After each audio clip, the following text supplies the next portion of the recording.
donc moom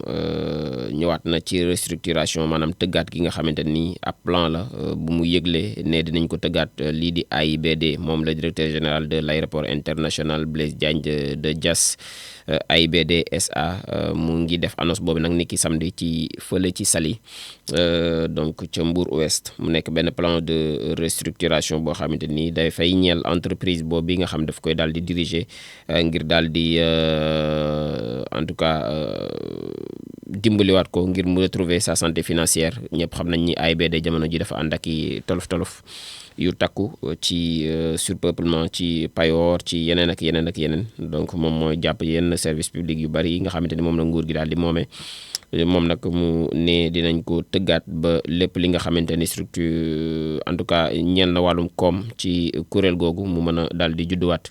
Nous allons mettre en place dès lundi muy tey jii loolee la daal di xam ne woon ni ki samedi une commission ad hoc que nous partagerons entre la direction générale les partenaires sociaux et toute l'expertise donc dont nous aurons besoin pour y aller le plus rapidement possible ne daal dinañ tëggaat lépp li nga xamante ni moom moo di commission ad hoc lay doon partagé ko ak ñëpp moom le directeur général ak partenaires sociaux yi ak expertise bi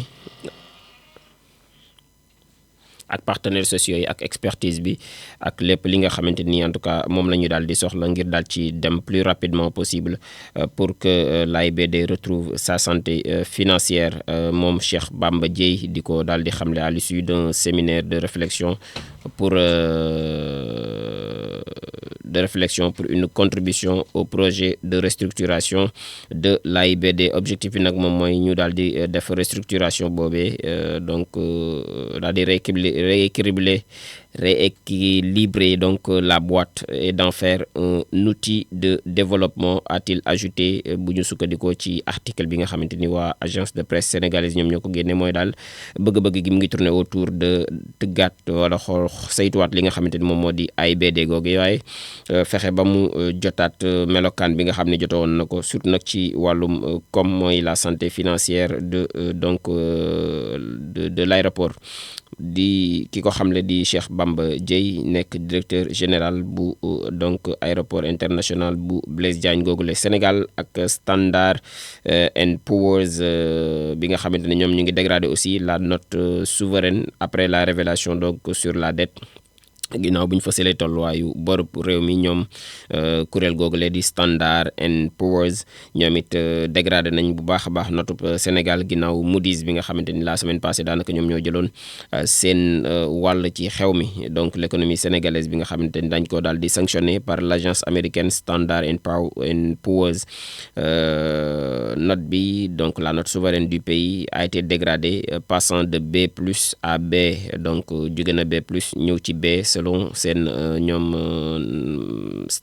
statistique boobee nga xam ne génn nañ ko assorti d'une perspective négative maanaam la ca topp daal ci ay perspective nekkul dara loo xam ni mënees nañ ca rafet njort mu nekk ay notes yoo xam dafay servir d'indicateur de risque au marché financier maanaam note la yoo xamante ni daal boo ko dugalee ci marché financier yi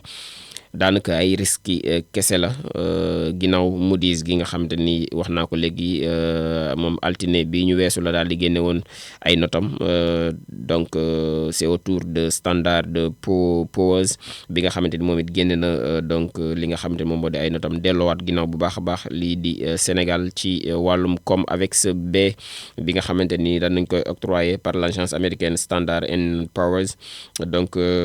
Sénégal dafay en tout cas va devoir emprunter à un taux d'intérêt plus élevé qu'auparavant maanaam niñ daan lebee ci taux d'intérêt bi daal daañ ko yokkaat bu baax a baax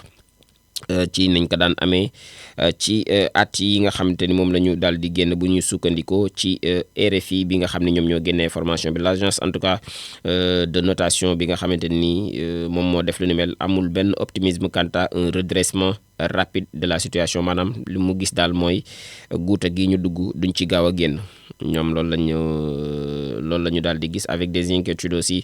sur la soutenabilité de la dette alors que les intérêts atteindront 20% des recettes en 2025 contre 14% l'année dernière. mu nekk situation chaotique bi nga xamante ni autorités yi ñu ngi koy fàttali ayu bés yu nekk. Donc mu nekk li nga xamante ni moom la ñu bor bi yóbbee. Alioune Tine moom it di responsable de Alioune Tine bu Africa Jom Center mu ñëwaat ni nag responsable yi nga xamante ni de crimes économiques doivent répondre devant la justice. ñi nga xam ne daal laale nañ wala luubal nañ xaalisu réew mi dañoo war a wuy ji ci kanam yoon. di kii di kàddu yi Alioune Tine di fare ci société civile bi borom Africa Jom Center. Le rapport donc de la Cour des comptes ci la daal di ñëw bi nga xamante ni daal dinay coulewaat encore de l'encre. mu nekk la dépravation sans précédent des finances publiques bi nga xamante ni jot na cee am sous Macky Sall. Que le document a révélé fait réagir donc les acteurs de la société civile sénégalaise bi nga ñi nga xamante ni en tout cas mbir mi jaaxal na leen lool l'ampleur des dégâts. Ginnaaw bi ñu ko invité ci émission objection bu dimanche bi ci Sud FM relayé par Seneweb moom le fondateur d'Africa Jom Center di Alioune Tine daal dinay catégorique en tout cas sur la situation bi nga xamante ni rapport bu Cour des comptes bi daal dina koy joxe selon lui maanaam bu ñu sukkandikuwaatee ci moom bu baax a baax. li ñu war a daal di def jamono ji moom mooy saytuwaat bu baax a baax lii di rapport bu Cour des comptes bi mais c'est comment maanaam li ñu war a jàngatee ci rapport Cour des comptes bi mooy xoolaat bu baax a baax naka la ñuy def ba am ab consensus sur le fait que crime économique yi dañ ko war a daal di punir bu baax a baax maanaam rëq-rëq yi nga xamante ni daal ñu ngi koy def ci koom gi. ba noppi itam responsable yi des crimes économiques ñu daal di wuy ji ci kanam yoon def liggéeyam ci ñoom lu mu dogal rek ñu daal di jël moom ce dont il est question d'après Alioune Tine moom mooy ñu récupérer waat xaalis boobu yëpp maanaam ñi nga xam ne yor nañ xaalis boo xam ni lewul te ñoom mi ngi seeni compte ñu fexe ba daal di récupérer waat xaalis boobu. Toutefois donc s'empresse-t-il de préciser mu ni nag c'est un impératif catégorique moom Alioune Tine de recouvrer les deniers publics détournés maanaam lépp li nga xamante ni daal moomeelu réew mi la nekk ci ay compte jàmbur wala nekk ci ay compte doomu aadama fi mu ne nii impératif la nag ngir ñu daal di koy jëli jiwaat ndaxte du seen moomeel. Mais il faut le faire aussi dans la sérénité avec le dialogue jamono ji day. Ainsi donc la figure de proue de la société civile moom mu ngi opté en tout cas pour la solution ébauchée par le ministre donc de la justice de Ousmane Diagne bi nga xamante ni moom joxe na ci solution mu ni nag je suis d'accord avec le ministre de la justice dit-il avec cette pédagogie qui consiste à voir comment récupérer l'argent sans avoir systématiquement recours à la prison maanaam xool naka la ñuy récupérer xaalis bi rek te bañ a yóbbu kenn prison. Donc c'est difficile mais il faut être réaliste parce qu'on a tellement de fronts par les temps qui courent. di kaddu yi Alioune Tine ci donc rapport Cour des comptes bi ak naka lañ ca war a daal di taxawee gis-gisam ci émission bi nga xamante ni moom lañ ko invité woon ni ki démb ca Sud FM. mbirum météo ñoom it ñëw nañ ci nouvel épisode de fraîcheur ñu ngi koy nemmeeku nii sax muy sedd bi nga xam ni demoon na ay quelques semaines pour ne pas dire quelques semaines quelques jours nee nañ nag ñoom dafay daal di ñëwaat installé waat moom sedd boobee sur une bonne partie du pays à partir de dimanche mooy dimanche bi ñu génn nameeku nañ ni carrément mu ngi ñëwaat nag prévision ñoom en tout cas ay prévision la ñu daal di def ci sedd boobu. La fraîcheur sera de retour sur une bonne partie du pays à partir de ce dimanche jusqu'à mercredi prochain ba àllarba bu ñu sukkandikoo ci Cheikh Ahmed Tidiane Camara moom ingénieur prévisionniste la fële ci agence nationale de l'aviation civile et de la météorologie di ANACIM moom mu ne nag fraîcheur bi di seddaay bi dina ñëwaat. Donc c'est ce qu'on assiste jamono ji moom la ñuy gisaat lu ne fàng kenn du ko jeex ci une bonne partie du pays. On assistera à une baisse notable donc des températures, surtout au cours des journées à partir de ce dimanche jusqu'à mercredi bu ñu sukkandikoo ci moom mi la di monsieur Camara mu nekk baisse des températures bi nga xam ni li koy marqué moom mooy en tout cas dina gën a marqué wu dina gën a feeñ ràññewu ci yenn localités yi surtout na ngi fare ci nord du pays ak comme Saint-Louis, Matam, Louga wala ca Podor wala même sax ci centre bi donc le centre du pays allant vers l'ouest, notamment ca Diourbel, Mbour, Thiès, Fatick ak Dakar précise til fi ñuy daanalee xëy na moom mooy Guinée-Bissau ak une mission de la CEDEAO bi nga xamante ni ak bu ONU ñoom dañ leen fa mujjee daal di suspendre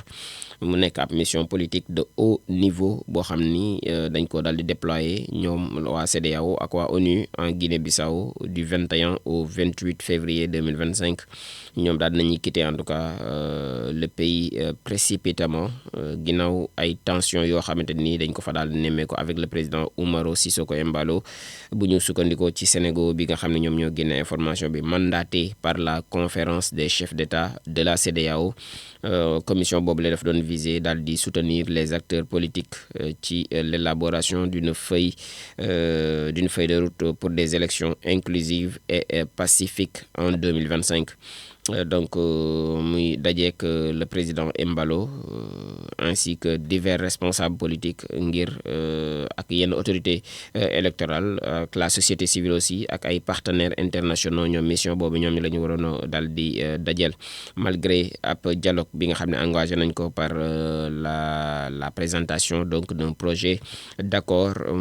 Donc la mission dafay daal di mujjee quitter Guinée-Bissau googule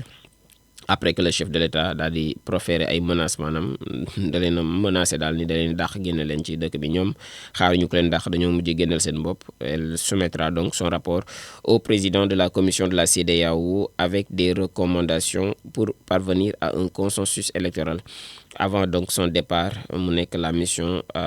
bi nga xamante ne ñu ngi woowaat citoyens yi ak les parties prenantes ngir ñu daal di préserver waat bu baax a baax lii nga xam ne moom moo di jàmm waaye ak dal ci réew moomule di Guinée-Bissau. Globalement lii daal moom moo nekkoon l'actualité, seen rubrique actualité du jour. léegi dañuy dem ci le clip du jour bu ko defee ñu doog a ñëw ci